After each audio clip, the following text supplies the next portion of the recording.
Howdy friends, happy Monday. Welcome to Today in 10 or Less. Today we started by introducing the concept of Words of the Week.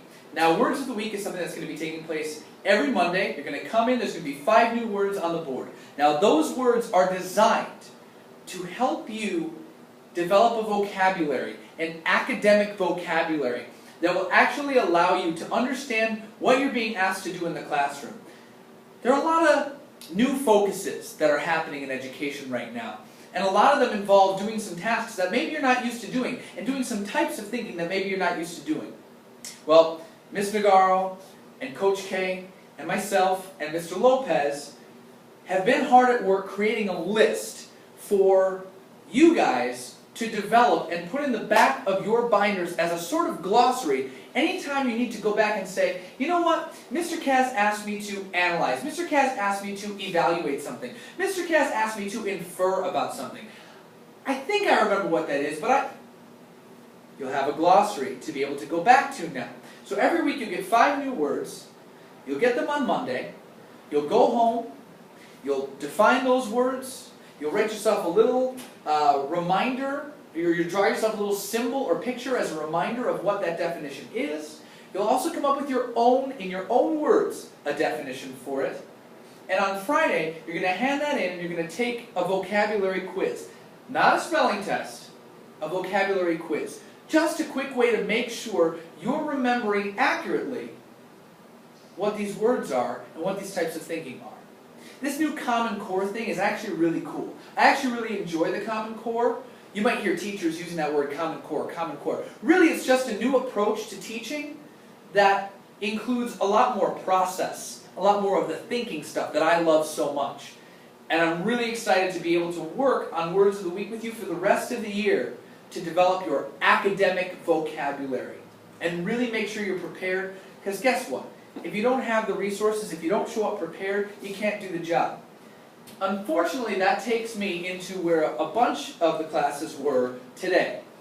When I asked how many of you had taken the 5 minutes it would have taken you to brainstorm ideas for your personal narratives, about half of you did it. Now, I couldn't really go forward with my lesson because I had to give each class time to prepare your brainstorming that should have been done last week. Now, I already know this stuff, guys. And this is part of our heart-to-heart, and I realize this, that took up a lot of our time. But you need to know that if you're not prepared, you can't succeed. See, your education is like a bank, okay? If I don't put money into the bank, I can't take money out. There's nothing to take out. Well, if you don't put effort and time into your education, you won't be able to get anything out of it. It's the same principle. I had a really good lesson in mind, in store, for organizing all that brainstorming you did, all that good brainstorming you were supposed to do.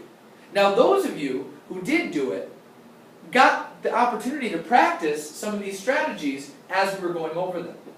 I asked you to turn in your notes, and you'll see down below, every class kind of went through specific examples for these brainstorming and pre-writing activities, but not every class got the same one. So I gave you the ideas behind each down below, and I'll run through 1 or 2 of these examples just so that you can get a feel for how specific you need to be in order to be able to fully craft a quality personal narrative.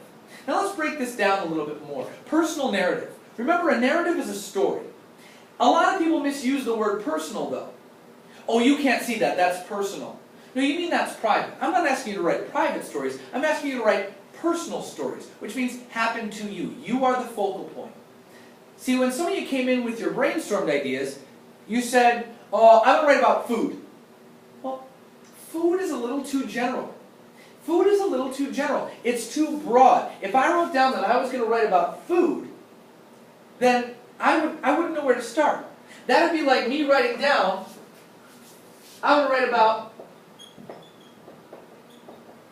my wife Tara. That's what Well, I've got 8.5 years of experience and time with her to pull from. That's way, way, way too general. But now wait a minute. If I'm going to make a personal story, I would choose a moment that I really feel like an audience would connect to based around my wife. So let's see how this one would work out, shall we? My wife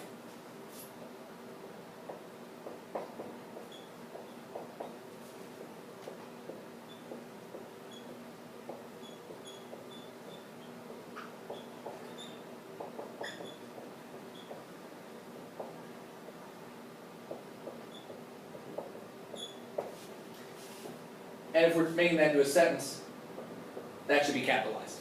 My wife and I got engaged on a Mediterranean cruise. Aha! Now I have a specific moment where you can see the relationship that I have with my wife come forward, and it becomes a personal story, something that's very personal to me that an audience can make a connection with, so that my goal as an author, if this is my topic that I want to share with the world, now I have a vehicle to use to do that. Now, I'm going to go grab my eraser really quickly, which is just a paper towel. And whenever they clean the boards with, it sure gets them nice and shiny, but when you try to erase, it doesn't work so well. Now, this is the type of specific thinking that I think you should be doing. So, you can't just say food. Maybe it's the 4th of July cookout.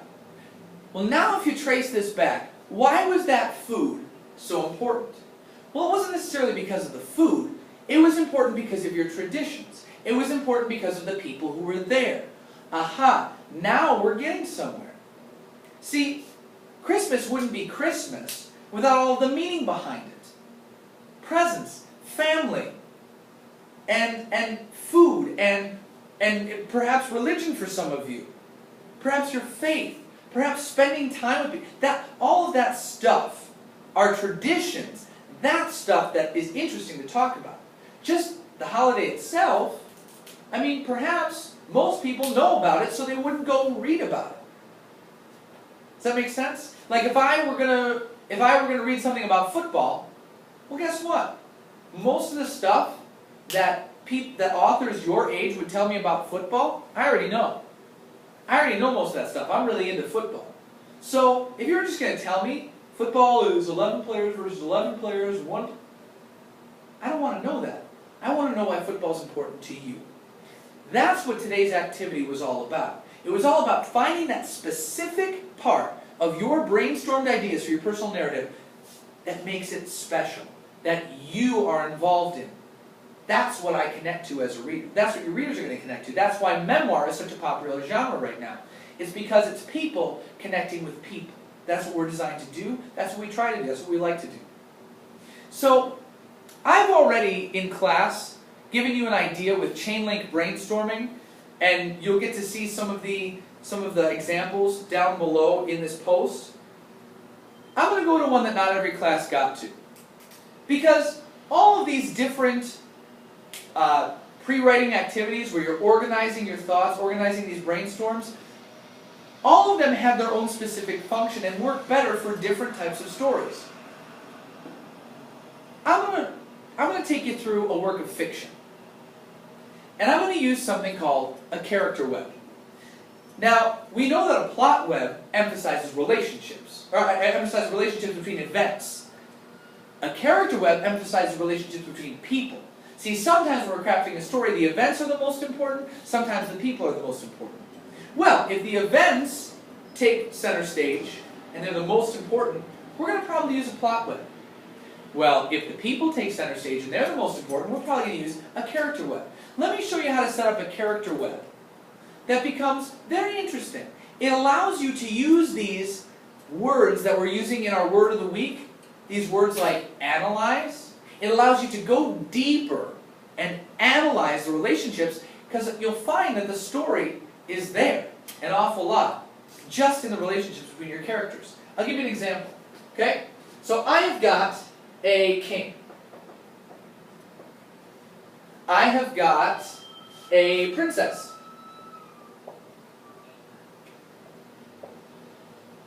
And I have got the new queen. I'm going to say new queen. Now, the king loves his daughter very much. Very much. They mean the world to one another. Well, why do we have a new queen? We have a new queen because the old queen died. So, this is the old queen. Now, the king worshipped his old queen, his old wife, the mother of his daughter. Well, now it's very hard for the king. Because this old queen, okay, who has now died, okay, this old queen who has now died, her daughter looks exactly like her. So it becomes very difficult for this king. Now, somebody who was always there to give the king advice was his new queen. And so logically, he decided that when it came time to remarry, he was going to remarry the new queen. But the new queen is intensely jealous of this princess. Why? Because the king has a stronger relationship to her than he does to the new queen. Well, the new queen doesn't want any part of the princess taking the throne. So the new queen sends the princess away. Do we have a story there? We've got the makings of a story there. You want me to get even further? You want me to get even further into this? What if the new queen killed the old queen? Oh, shoot. He went there, though. What if the old queen is responsible for what if the new queen is responsible for the death of the old queen? All of a sudden, all of these relationships change completely, don't they? One quick change in relationship can unlock a whole new side to a story. Let's say you only had 4 characters in this story. Well, a 4-character story sometimes has the possibility of becoming very stale very quickly. But when you explore these relationships more deeply, and you can do this with your real life stuff too. Let's say you want to write your personal narrative about your family and some traditions.